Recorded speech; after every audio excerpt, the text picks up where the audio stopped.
She drops a lime through the floorboards of her stilt house. It slips into the dark. Without a second thought, she reaches down to get it. Her arm stretches, past the floor, down into the shadows, extending far beyond the limits of human anatomy. From those same shadows, her husband is watching. He sees the impossible reach of her arm, and his perfect life shatters. He finally understands the woman he has been sleeping next to, eating with, and loving, is dead. He has been living with a corpse.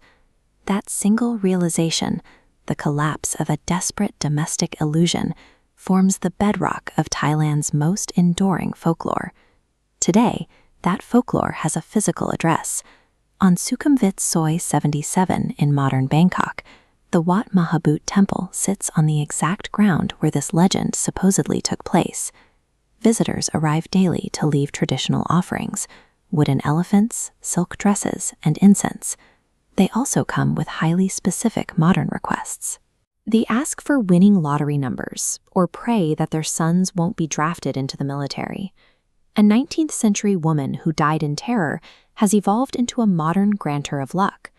The explanation for that transformation lies entirely in the specific manner of her death. In the mid-19th century, Phra Khanong was a rural backwater of marshy rice paddies and canals.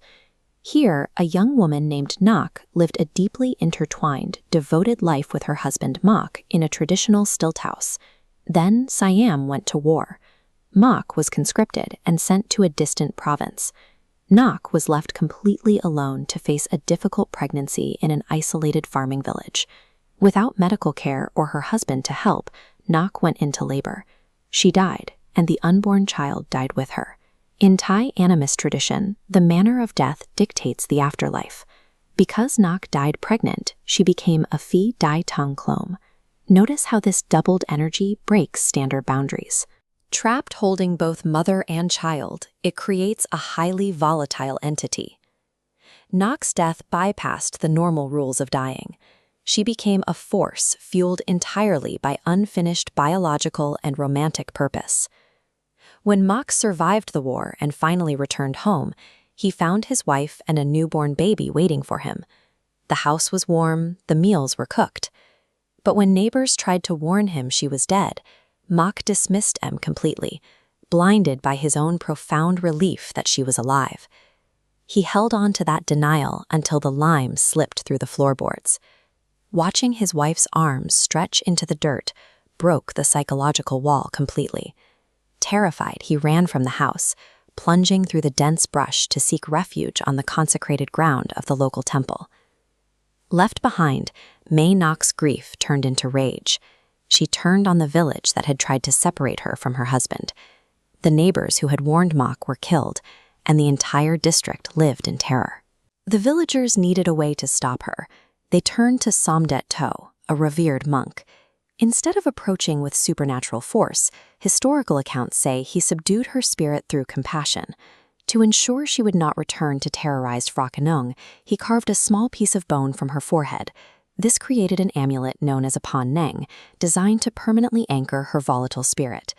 This ghost story carried such cultural weight that the carved skull fragment was eventually passed down to the Thai royal family, becoming an institutional talisman. There is, however, another version of this story. In 1899, a Thai writer named K.S.R. Kulap published an article that discarded the supernatural elements entirely. Kulap claimed Nak did die in childbirth, but the haunting that followed was a carefully executed fabrication. The ghost was actually Nak's older son from a previous marriage. Fearing that his father would remarry and a new stepmother would steal his inheritance, the boy dressed in women's clothing. He hid in the dark, throwing rocks at passing boats to convince the village their house was haunted, keeping all potential suitors away. If Kulap is right, centuries of national terror, the royal amulets, and millions of modern temple prayers are all rooted in the desperate actions of a single grieving boy, throwing rocks in the dark to protect his home.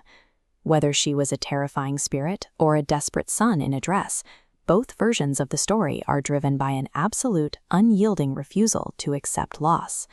This diagram illustrates the Theravada Buddhist concept of dukkha.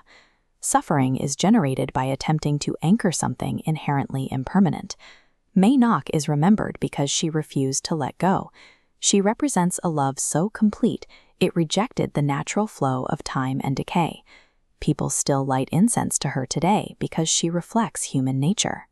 Even a terrifying ghost, if driven by genuine love, becomes a perfect mirror for anyone desperately trying to hold on to the people they care about.